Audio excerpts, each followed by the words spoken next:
Actually workout जो असतो ना, फक्त 30% असतो. हां. पण बाकी जे असतं ना, ते तुमचं डाएट. आपलं जे रेग्युलर जेवण असतं, त्याच्यातून तेवढं प्रोटीन इंटेक मिळतो का? आणि समजा तेवढं इंटेक मिळत नसेल, तर मग ते सप्लिमेंट वगैरे घ्यावी लागते? ॲक्चुअली आता इंडियन डाएटमध्ये तेवढं प्रोटीन इंटेक आपलं होतच नाही. हो. कार्ब्स जास्त असतात. बरोबर, हो, की आपल्याला सण वगैरे आले, तर आपल्याला स्वीट्स जास्त होतं. बरोबर. तर आपण डाएटमध्ये आपण अंडी ॲड करू शकतो, चिकन ॲड करू शकतो. ओके, व्हेजमध्ये पण आहेत. पनीर आहेत, सोयाबीन आहेत, हं, दाल आहेत. त्या आपण ज्या डाळी आहेत आपण जे खातो, त्या आपण ॲड करू शकतो. हं. स्वीट्स तर पण शुगर तर पूर्ण बंद असली पाहिजे. एक्झॅक्टली. शुगर, सोडा जे पण आहे, एकदम अल्कोहोल बंद केलं पाहिजे. हं. ओके, बाकी बाहेरचे जे पॅक्ड फूड असतात, हं, ते सगळे बंद केले पाहिजे. जसं मॅगी होतं, जे ओके. घरी आणून पण बनवतो आपण, ते पण हं, चुकीचं आहे. हं. मॅगी किंवा बाकी जे बर्गर्स वगैरे सगळं बाहेरचं ऑलमोस्ट सगळं बंद केलं पाहिजे. जे घरी अच्छा. बनतं ना, तेच खावं तुम्ही. समजा जो बिगिनर असेल, हं, त्याने कुठून स्टार्ट करावी? म्हणजे जसं मिक्स वर्कआउट हं. करावं की ग्रुप वर्कआउट? कार्डिओ आपल्या फॅट लॉससाठी नसून आपल्या हार्टसाठी असतं. ओके.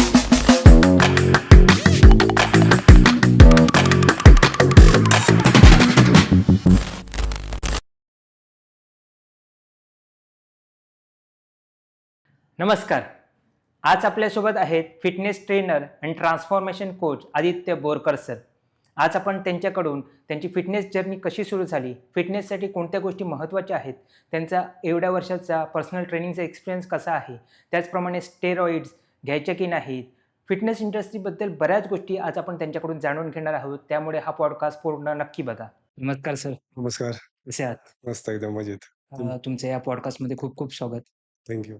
तुमच्या या फिटनेस जर्नीची सुरुवात कशी झाली? माझी सुरुवात बेसिकली कॉलेजपासून झाली. तेव्हा बॉडी बनवायचं असं वाटत होतं मला. कारण तेव्हा मी खूप पहिल्यांदा बारीक होतो, वीक होतो. मग हं, त्याच्यामुळे मला असं वाटलं की बॉडी बनवावी आणि हळू तसं बॉडी बनवायला स्टार्टिंग वर्कआउट चालू केला. पण तेव्हा कसं कन्सिस्टन्सी नव्हती तेवढी हं, हं. आणि तेवढं डाएटबद्दल नॉलेज नव्हतं, वर्कआउटबद्दल माहिती नव्हती. हळू-हळू ती डिसिप्लिन आणलं आणि मग मी स्वतःला डेव्हलप करत गेलो. जेव्हा डिसिप्लिन आलं त्याच्यानंतरच मग व्यवस्थित माझी बॉडी डेव्हलप व्हायला चालू झाली. बरं. नंतर मग मी स्वतः ट्रेन करता-करता बाकीच्यांना पण ट्रेन करायला लागलो. हं. तसं मी आता चालू केलं जवळपास 11 वर्ष मी बाकीच्यांना पण ट्रेन करतोय ओके. आणि असं मी जवळपास भरपूर जणांना फॅट लॉसमध्ये रिझल्ट दिलेत. हं. अशी मी हळू आता स्वतः फिट राहता-राहता बाकीच्यांना पण रिझल्ट देतोय. ओके. तुमचं जे ट्रान्सफॉर्मेशन आहे ते खूप अमेझिंग आहे. तर याच्या मागे काय सिक्रेट आहे? की फक्त एक्सरसाइज आहे, की तुम्ही जसं म्हणालात, की डिसिप्लिन खूप महत्त्वाचं आहे, कन्सिस्टन्सी महत्त्वाची आहे, प्लस डायट महत्त्वाचं आहे. याबद्दल काय सांगाल? ॲक्चुअली वर्कआउट जो असतो ना, फक्त 30% असतो. हां. पण बाकी जे असतं ना, ते तुमचं डाएट, हं, जे रेस्ट हं, आणि बाकी डिसिप्लिन 3 गोष्टी आहेत. कसं असतं वर्कआउट आपण करतो तेव्हा आपण मसल ब्रेकडाउन करतो. हं, फक्त वर्कआउट करून काही नाही होणार. हं, ओके, त्याच्यासाठी तुम्हाला लागतं प्रॉपर डायट लागतो, हं, न्यूट्रिशन लागतं. हं, ओके, मसल रिकव्हर झाले पाहिजेत. त्यासाठी लागते रेस्ट. रेस्ट पण तुम्हाला तेवढी इम्पोर्टंट आहे. हं. नुसतं वर्कआउट करून काही नाही होणार आहे. ओके. तर हे तुम्ही जसं म्हणालात, की डायट इम्पोर्टंट आहे. तर डायटमध्ये कोणत्या गोष्टी आहेत ज्या महत्त्वाच्या आहेत आणि प्रोटीन इंटेक किती असला पाहिजे याबद्दल ओके, जरा सांगा? Okay, okay. कसं असं डायटमध्ये आपल्याला प्रत्येक गोष्टी इम्पोर्टंट जसं की मायक्रोज असतात आणि मॅक्रोज असतात. हं. 2 प्रकारचे असतात आपले. जसं की ओके. प्रोटीन आहे, कार्बोहायड्रेट्स आहेत, फॅट्स आहेत. हं, तिन्ही गोष्टी आपल्याला लागणार. पण किती प्रमाणात घ्यायचं ते आपल्याला माहिती असलं पाहिजे. हं, ॲक्चुअली जास्त कुठल्या गोष्टी जसं की आपण कार्ब जास्त घेतले, हं, तर ते फॅटमध्ये कन्व्हर्ट होणार आहेत. हं, त्याच्यामुळे आणखी फॅट वाढणार बॉडीवर. त्याच्यामुळे आपल्याला प्रोटीन इंटेक जरा जास्त ठेवला पाहिजे. हं, जेवढं वेट असेल त्याच्या इंटू 2 ग्राम.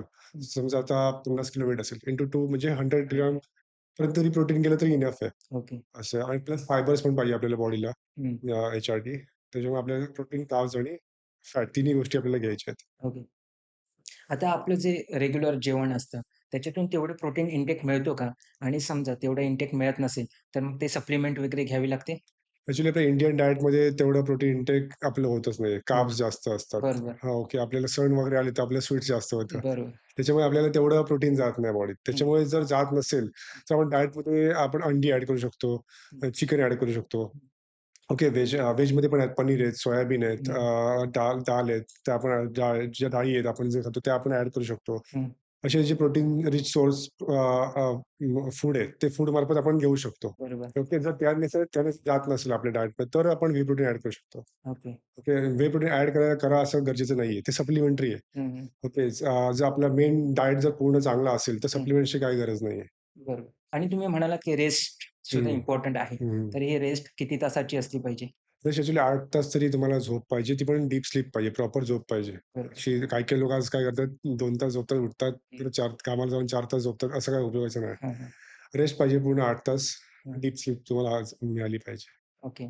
आणि दुपारची पॉवर नॅप घेतली पाहिजे की नाही घेतली नाही, पाहिजे? नाही. ती पॉवर नॅप थोडीफार प्रमाणात घेऊ शकता. जर तुम्हाला रात्री झोप झाली नसेल आणि तुम्हाला एनर्जी पाहिजे असेल, तर पॉवर नॅप घ्यावी. पण ती पण जास्त जास्त पॉवर लावू नये. कारण जास्त वेळ झाली तर ती पॉवर नॅप नाही होणार. म्हणजे ओके. पॉवर नॅप म्हणजे 15 ते 20 मिनिटं असली पाहिजे. बरोबर. काही-काही लोकं 1-1, 2-2 तास दुपारी झोपतात. हं, ते हं. चुकीचं आहे. ती पॉवर अच्छा, नॅप नाही. अच्छा. आणि काही लोकांचं म्हणणं आहे, की नॅचरली बॉडी नाही बनवू शकत. त्याच्यासाठी तुम्ही स्टेरॉइड्स वगैरे किंवा असे काही इंजेक्शन्स वगैरे घेतले पाहिजे. हां, हां, तरच हां. तुमची बॉडी बनवू शकते. हं. तर हे किती खरं आहे? ॲक्चुअली कसं असतं naturally body is different thing आणि बॉडी बिल्डरची बॉडी ती वेगळी गोष्ट आहे. हं, हं, ओके. बॉडी बिल्डर जे लोकं बॉडी बनवतात, हं. ती फिटनेस नाहीये. ते त्यांच्या खेळासाठी केलं त्याने, बॉडी बरोबर, बिल्डिंगसाठी केलं. बरोबर. त्यासाठी त्यांना घ्यावंच लागतं. स्टेरॉइड जे आहेत ते हं. त्यांना त्या खेळासाठी घ्यावेच लागतात. ओके, पण नॅचरल जे वर्कआउट जे करतात त्यांना त्या स्टेरॉइडची काही गरज नाही. ओके. त्यांना फिटनेससाठी करतायत ते हां, वर्कआउट बरोबर. बरोबर, तर त्यांना ते घेतलं तर चांगले रिझल्ट येण्यापेक्षा त्यांना साइड इफेक्ट भरपूर होणार. बरोबर. जे बॉडी बिल्डर जे घेतात ते पण एका गाईडन्स खाली घेतात. हं, हं, त्याचे डॉक्टर्स असतात. हं, भरपूर त्यांनी स्टडी केली असेल आणि ते भरपूर वर्षाचा एक्सपिरियन्स असेल त्यांना. हं. पण आजकाल काय होतं, आजकाल यंग मुलं पण बघून हां, Instaवर बघतात, हे करतात, इन्फ्लुएन्सरला फॉलो करून बरोबर. त्यांच्यानुसार ते स्टेरॉइड्स वगैरे चालू करतात, पण ते चुकीचं आहे. हं, हं, हं. आता तुम्ही खूप लोकांना गेली 12 वर्ष पर्सनल ट्रेनिंग देताय. हं. तर हे पर्सनल ट्रेनिंग किती महत्त्वाचं वाटतं तुम्हाला? कारण असं बऱ्याच लोकांना वाटतं, की आपण जिममध्ये जाऊन आपण स्वतः वर्कआउट करू शकतो. हं, हं, तर हं. काय फायदा होतो पर्सनल ट्रेनिंगचा? पर्सनल ट्रेनिंग ॲक्चुअली आपल्याला जे फॉर्म स्टार्टिंगला जो नवीन कोण पण जाईल, हं. त्याचे फॉर्म वगैरे त्याला माहीत नसतं बरोबर, पहिल्यांदा. ओके. बरोबर. फॉर्म जर चुकले, हं, कंटिन्युअसली फॉर्म चुकले, तर त्याला इंजुरी नक्कीच होणार आहे हं, पुढे. त्याच्यामुळे जर तुमचा बजेट चांगलं असेल, तुम्ही पर्सनल ट्रेनिंग प्रत्येकाने लावलं पाहिजे, हं, असं मला वाटतं. हं, आणि जर फॉर्म चुकले पुढे किंवा आणखी इंजुरी वगैरे झाली, तर पुढे वर्कआउट पण नाही करू शकणार तुम्ही. हं, हं, असं आहे आणि प्लस तुम्हाला पर्सनल ट्रेनिंगमुळे काय होतं, की तुम्हाला मेन डाएटचं आणि वर्कआउटचं प्रॉपर नॉलेज मिळतं. हं. कारण तेव्हा जो पण असेल तो ट्रेनर सर्टिफायर्ड असणार. बरोबर. ओके, त्याला नॉलेज असणार, की काय काय गोष्टीमुळे काय होणार. प्लस एक्सपिरियन्स असणार. हं, त्याच्यामुळे तो सांगू शकतो तुम्हाला, की प्रॉपर डायट कसं असेल आणि बरं. प्रॉपर वर्कआउट कसं असेल. हं, ते तुम्हाला गाईडन्स चांगलं मिळतं. हं, हं. म्हणून इम्पोर्टंट की पर्सनल ट्रेनिंग तुम्ही लावलं पाहिजे. जर बजेट चांगलं असेल, तर तुम्ही नक्कीच लावा पर्सनल ट्रेनिंग. हं. पर्सनल ट्रेनिंगचा माझा पर्सनल एक्सपिरियन्स सांगतो, की पर्सनल ट्रेनर लावल्यानंतर काय होतं, की आपण अकाउंटेबल राहतो कोणाला तरी. हं, कारण मी ज्यावेळी जनरल ट्रेनिंग घेतलेलं म्हणजे 1 हं. वर्षाचं पॅकेज लावलेलं, त्याच्यात मी मोजून 45 दिवस पण गेलो नव्हतो. बरोबर. कारण चला आज जाऊ, उद्या जाऊ असं हां, व्हायचं हां. किंवा गेलो तर कधी आपली एनर्जी कमी असते, कधी जास्त असते. आपण त्याप्रमाणे एक्सरसाइज तसंच करतो. करतात. पण कोणीतरी ना आपल्याकडनं करून करून घेतलं ना, घेतलं. हां. तर आपण ते करतो. प्लस कोणीतरी विचारणारं असलं, की "अरे काय आज का बरोबर. हां, नव्हतं?" असं. हां. हां, त्यामुळे ती कन्सिस्टन्सी राहते. म्हणजे मी हां. गेल्या 3 महिन्यात जेवढ्या वेळ जिममध्ये आलो असेल, हं. तेवढ्या वेळ मागच्या एका वर्षात पण गेलो नव्हतो. बरोबर आहे. त्यामुळे ते एक गरजेचं ते वाटतं. गरजेचं आहे. कारण मोटिव्हेशन पण मिळतं हं, आपल्याला हेवी वर्कआउट करण्यासाठी. हं. नाहीतर आपण जेवढी आपली कॅपॅसिटी आहे तेवढंच करून त्याची करू येतो. शकतो. त्यामुळे मला वाटतं, की प्रत्येकाने लावलं पाहिजे. हो. दुसरी गोष्ट आता पण तुम्ही म्हणालात, की कन्सिस्टन्सी महत्त्वाची आहे. हे कन्सिस्टन्सी मेंटेन ठेवण्यासाठी काय केलं पाहिजे? कारण कसं सुरुवातीला मोटिव्हेशन असतं. हं. पण जसं थोडा टाईम निघून जातो, मोटिव्हेशन कुठेतरी कमी होऊन जातं. ओके. मोटिव्हेशन आपलं कमी स्टार्टिंगला कसं मोटिव्हेशनमुळे काय नसतं. ॲक्चुअली कसं असतं तुम्हाला कन्सिस्टन्सी हवी असेल ना, हां, तुम्हाला मेन रूटीन फॉलो करायला लागेल. बरोबर. जे आहे ते. कारण पहिल्याच रिझल्ट काही-काही लोकांना येत नाही. 3 हं, मंथमध्ये रिझल्ट येणं लगेच काही-काही लोकांना येतं, काही-काही लोकांना येत नाहीत. हं, पण तुम्ही रिझल्टच्या पाठीने जाता. तुम्हाला जे बाकी रिझल्ट्स येतात, जसं की फॅट लॉस जरी झालं नसेल, तरी तुम्हाला मसलमध्ये मसल बिल्डिंग होत असतं आतमध्ये. हं, स्टॅमिना वाढलेला असतो, हं, एनर्जी वाढलेली असते. हं, डे बाय डे रूटीनमध्ये तुम्ही चांगले काम करायला लागलेले असतात. तर हं. तुम्हाला ते रिझल्ट तुम्हाला चांगले आलेले असतात. बरोबर. त्यामुळे तुम्ही ते कंटिन्यू केलं पाहिजे हं, वर्कआउट हं. आणि त्यानंतर तुम्हाला रिझल्ट यायला चालू होणार. काही लोकांना इंच लॉस पण झालेलं असतं हो, हो. त्याच्यामुळे. हो, हो. हां. आणि काही वेळा ते बाहेरून दिसत नसलं ना, तरी आतून फील होतं, हं. की बाबा आपण स्ट्राँग फील छान करतो फील करतो. स्वतःला. बरोबर आहे. त्यामुळे हे खूप महत्वाचं आहे. आणि तुम्हाला असं काय वाटतं, की कोणत्या कॉमन मिस्टेक्स आहेत, जी मुलं करतात जिममध्ये आल्यावरती? जिममध्ये आल्यावर कॉमन वर्कआउटबद्दल वर्कआउटबद्दल? वर्कआउटमध्ये ते वर्कआउट करताना ट्रेनरचं न ऐकता हं, किंवा त्यांना वर्कआउट प्लॅन दिलेला असतो ते न बघता जे Instaवर किंवा YouTubeला सांगतात, हं, ते व्हिडिओ ते फॉलो करतात. हं, हं. ओके. जे की ॲडव्हान्स असतात. आता बरं. बिगिनरचे वर्कआउट वेगळे आहेत, इंटरमिजिएट वेगळे आहेत आणि ॲडव्हान्सचे वर्कआउट वेगळे हं, असतात. हं. ते स्टेप बाय स्टेप तुम्हाला जायला लागेल. बरोबर. पण ते लोकं ते नाही करत. हं, बिगिनर जे आहेत ना मुलं, ते फॉलो न करता जे आता वर्कआउट इंटरनेटवर बघतात आणि हं. ते फॉलो करतात. ते ओके, चुकीचं आहे त्यांचं. ओके. ते मेन मिस्टेक आहे कारण त्याच्यामध्ये इंजुरी होणार आणि प्रॉब्लेम होणार पुढे. मग इंजुरी टाळण्यासाठी काय केलं जाऊ शकतं? इंजुरी कारण टाळण्यामध्ये एकतर ट्रेनरचं गाईडन्स असलं पाहिजे तुम्हाला. हं, प्लस तुम्हाला जो वर्कआउट दिलाय, हं, तोच तुम्ही फॉलो केला पाहिजे. ना की कुठला ॲडव्हान्स वर्कआउट किंवा जे YouTubeला दाखवतात ते वर्कआउट फॉलो करून काही होणार नाही. जे हं, पण आहे ते बेसिक वर्कआउट स्टार्ट करा. हं. नंतर मग हळू पुढे जा. ओके. आता मेन लोकांना जो कन्सर्न असतो, की फॅट लॉस करायचंय. ओके. बॉडी शेपमध्ये पाहिजे, की हं, पोट बाहेर नाही दिसलं पाहिजे. हं. तर त्याच्यासाठी काय केलं पाहिजे लोकांनी? त्याच्यासाठी प्रॉपर डायट हां. डायट एक इम्पोर्टंट आहे. हं, वर्कआउट तर करायचंच आहे. जसं हं. मी आधी बोललोय 30% इज वर्कआउट. पण बाकी पण तुम्हाला डायट इम्पोर्टंट आहे. डायट तुम्हाला तेवढं केलंच पाहिजे. बरोबर. तुम्हाला बाहेरचं पूर्ण बंद केलं पाहिजे. हं, प्लस डायटमध्ये तुम्हाला प्रोटीन ॲड केलं पाहिजे. हं, फायबर्स ॲड केले पाहिजे. कार्ब्स पण प्रमाणात ॲड केले पाहिजे आणि फॅट्स पण जे हेल्दी फॅट्स आहेत, ते पण तुम्हाला ॲड केले पाहिजे. हं. अशा भरपूर गोष्टी आहेत कारण प्रत्येकाची बॉडी वेगळी रिएक्ट करणार. बरोबर. प्रत्येकाची एवढी सेम नसते. हं. त्याच्या प्रत्येकाचं फॅट लॉस पण वेगळं होतं, मसल गेन पण वेगळे असतात. तसं त्यांना प्रत्येक डायट प्लॅन आम्ही बनवून देतो ओके, जिममध्ये. Okay, okay. कोणत्या गोष्टी आहेत ज्या कंप्लीट अव्हॉइड केल्या पाहिजेत?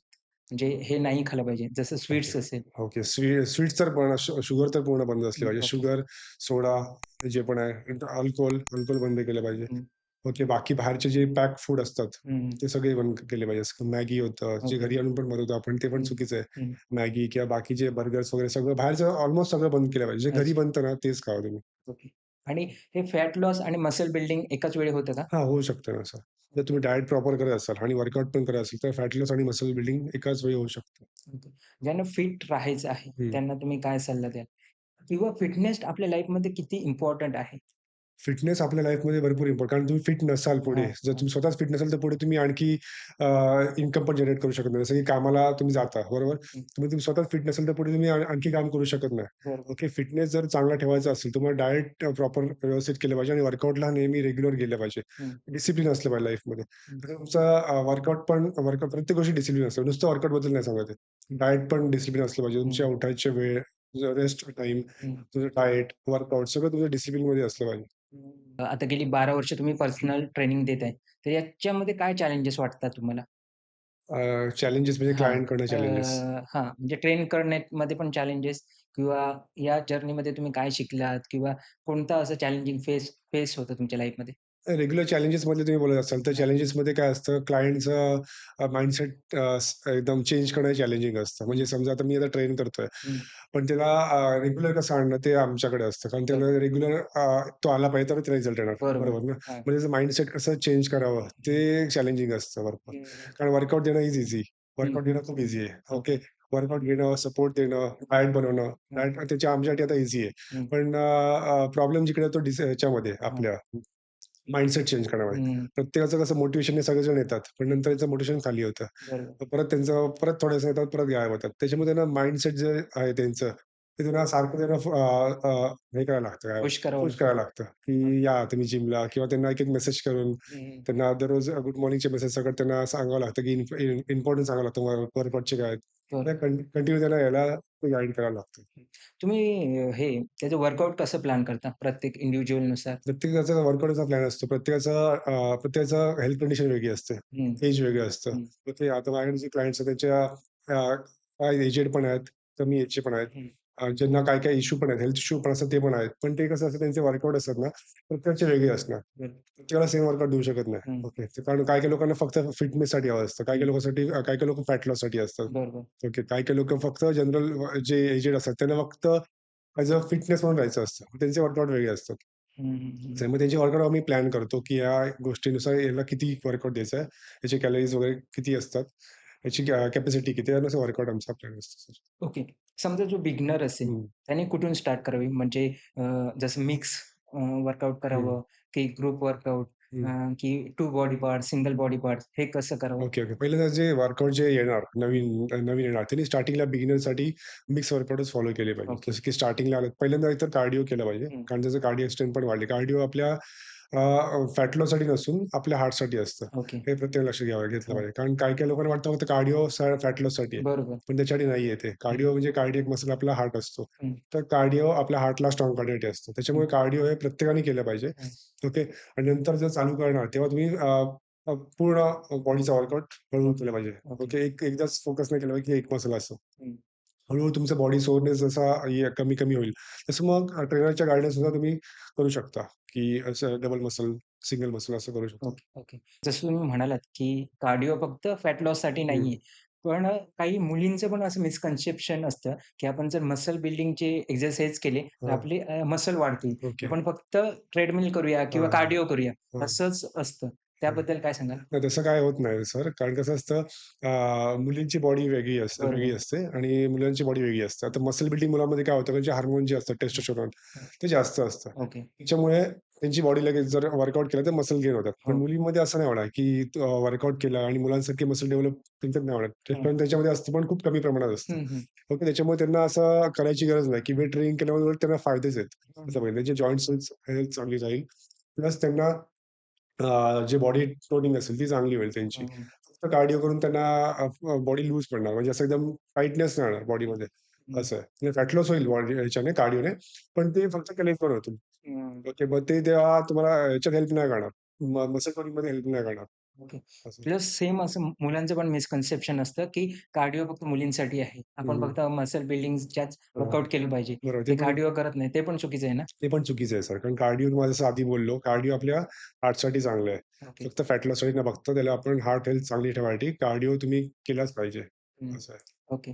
आता समजा कोणाला जिमला यायला मिळतच नसेल, हं, म्हणजे कोणाचं खूप बिझी शेड्यूल असेल, हं. तर त्यांनी घरच्या घरी कोणते वर्कआउट करू शकतात किंवा कोणत्या फॉर्म ऑफ एक्सरसाइज ते करू शकतात? असे भरपूर वर्कआउट्स आहेत. जसं की आपण सूर्यनमस्कार करू शकतो, हं, पुशअप्स करू हं. शकतो, स्क्वॉट्स आहेत जे घरी करू शकतो. बॉडी वेट वर्कआउट्स भरपूर आहेत, जे आम्ही जिममध्ये पण करून घेतो. ओके. जसं की बर्पीज आहेत, सूर्यनमस्कार आहेत. ते हं. तुम्ही ॲड करू शकता ओके. घरच्या घरी. फिटनेस इंडस्ट्रीमध्ये कोणते-कोणते असे अपॉर्च्युनिटीज आहेत, जिथून अर्निंग केलं जाऊ शकतं? जसं पर्सनल ट्रेनिंग असेल किंवा ट्रेनर म्हणून असेल, अजून कोणत्या अपॉर्च्युनिटीज आहेत? म्हणजे जो बॉडी बिल्डर आहे, तर तो कोणत्या वेने पैसे कमवू शकतो? ॲक्चुअली कसं आहे फिटनेसमध्ये आपण जे पर्सनल ट्रेनर जे आहेत, ते त्यांच्या क्लायंट्सकडनं त्यांना जे पण आहेत ते त्यांना इन्कम असतं. पण त्यांना बॉडी बिल्डिंगमधून इन्कम नसतं. ॲक्चुअली बॉडी बिल्डिंग काय असतं, बॉडी बिल्डिंगमध्ये तेवढा खर्च तेवढा असतो. ओके. हं, तुम्हाला प्रॉपर डायट ठेवावं लागतं. बरोबर. प्लस तुम्हाला वर्कआउट्स ठेवावे लागतात. हं, तसं वर्कआउट ठेवावं लागतं. प्लस बाकी पण गोष्टी आहेत, जसं की स्टेरॉइड्स असतात, ते पण त्यांना यूज करावे लागतात. हं, त्याचा पण खर्च त्याच्यामध्ये ॲड होतो. हं, मग त्याच्यामुळे त्यांना जेवढा जे खर्च करतात, हं, त्यानुसार त्यांना जे बॉडी बिल्डिंगमध्ये इन्कम तेवढं मिळत नाही. हं, जर हं. आता कॉम्पिटिशन कोण पण खेळतोय, ओके. त्याला जेवढं रिटर्न्स आहेत, ते त्याच्यापेक्षा भरपूर त्यांनी घालवलेलं असतं याच्यामध्ये. हं, आणि हेल्थ इश्यू पण त्याचा चालू होतो. कारण त्याला बॉडी अजून फिट राहिली नसते. बरोबर. असं त्याच्यामुळे बॉडी बिल्डिंगमधून इन्कम तेवढं नाही मिळत. बाकी जे आहेत फील्ड जसं की काही-काही लोकांना डाएट वगैरे प्लॅन करून लोकं इन्कम देतात. तसं आपण करू शकतो बाहेर. आपण मग काही वेळा बघतो, की जिम नवीन चालू होते. काही दिवसांनी किंवा वर्षांनी बंद होते. हं. तर जिममधून अर्निंग होतं का? हां, जिममधून अर्निंग होतं. पण प्रॉपर जिम कुठे असेल त्या ह्याच्यावर आहे. अच्छा. कुठला क्राउड आहे, कुठे आहे जिम. म्हणजे समजा आतल्या ठिकाणी कुठे जिम असेल, हं. तर ती जिम चालू शकत नाही. अच्छा. क्राउड पण तसा पाहिजे. बरोबर. आठवड्यातले किती दिवस वर्कआउट केलं पाहिजे? आठवड्यातले तुम्ही रोज केला तर अतिउत्तम. रोज म्हणजे 1 दिवस रेस्ट हवी. हं. पण बाकीचे 7 दिवस तरी वर्कआउट तुम्हाला केलाच पाहिजे वर्कआउट. त्याच्यामुळे तुम्ही वेट ट्रेनिंग पण केलं पाहिजे, त्यात कार्डिओ पण इन्क्लूड केलं पाहिजे ओके, आणि क्रॉसफिट पण तुम्हाला केलं पाहिजे. फंक्शनल ट्रेनिंग जे म्हणतो आपण. ओके. तसं मग वर्कआउट तुम्ही ॲड केला पाहिजे. पुढच्या 5 वर्षात तुम्ही स्वतःला कुठे बघता? तुमचे काय प्लॅन्स आहेत? पुढच्या 5 वर्षामध्ये मला अजून भरपूर लोकांना फॅट लॉस आणि त्याच्या हेल्थमध्ये जे फॅट जर्नी आहे त्यांची, फॅट लॉस जर्नी याच्यामध्ये मला हेल्प करायची आहे. प्लस मला स्वतःला फिट करता बाकीच्यांना पण फिट करायचं आहे. ओके, ओके आणि पुढे जर असं माझा प्लॅन आहे, की पुढे स्वतःची एक जिम असावी, हं. असा माझा प्लॅन आहे. ओके, अ, आणि त्या बाकीच्या लोकांना पण त्यामध्ये फिट व्हावं जिममध्ये येऊन असं. ओके. जसं आता इकडचे क्लायंट्स आहेत. तुम्ही डोंबिवलीमध्ये जिममध्ये ट्रेनिंग देता. समजा जे बाहेर राहतात, त्यांना तुमच्याकडून फिटनेस ट्रेनिंग घ्यायचं असेल किंवा बॉडी ट्रान्सफॉर्मेशन करून घ्यायची असेल, हं. तर ते तुम्हाला कसं कॉन्टॅक्ट करू शकतात? तर ऑनलाईन जे आहे ते कॉन्टॅक्ट करू शकतात. मग Instaवर मी आहे, त्याच्यावर ते आहेत आणि माझे क्लासेस असं ऑनलाईन पण मी करतो. त्यानुसार तुम्ही कॉन्टॅक्ट करू शकता. Okay, okay. मग त्यांचे क्लासेस ऑनलाईन घेता तुम्ही? हो, हो. ओके. सरांकडून कोणाला बॉडी ट्रान्सफॉर्मेशन करून घ्यायचं असेल, तर सरांचे कॉन्टॅक्ट डिटेल्स या व्हिडिओच्या डिस्क्रिप्शनमध्ये असतील. तुम्ही सरांना नक्की कॉन्टॅक्ट करा. धन्यवाद सर, तुम्ही पॉडकास्टसाठी वेळ दिलात. खूप महत्त्वाची माहिती मिळाली. कारण फिटनेस हे सध्याच्या घडीला खूप गरजेचं आहे. हं. कारण कधी-कधी आपण काय होतं, की पैसे कमवण्यासाठी त्याच्यामागे धावतो. म्हणजे आणि फिटनेसकडे दुर्लक्ष होतं. बरोबर. फिटनेसची कधी आठवण येते, की जेव्हा डॉक्टर सांगतात, की तुमचं बॉडी फॅट वाढलंय, कोलेस्टेरॉल वाढलंय, त्यावेळी लोकं फिटनेसकडे येतात आणि त्यावेळी कसं बॉडी पण साथ दिली पाहिजे, तुम्हाला हं. एक्सरसाइज करण्यासाठी. बरोबर आहे. त्यामुळे रेग्युलर जेवढं करता येईल तेवढं जास्त चांगलं आहे. चांगलं आहे. धन्यवाद सर. खूप चांगलं इन्फॉर्मेशन दिली तुम्ही आणि तुम्ही खूप जणांचं म्हणजे हे त्यांची जी बॉडी आहे, फिटनेस आहे, इम्प्रूव्ह करण्यासाठी त्यांना हेल्प करताय. Thank so much. Thank you sir.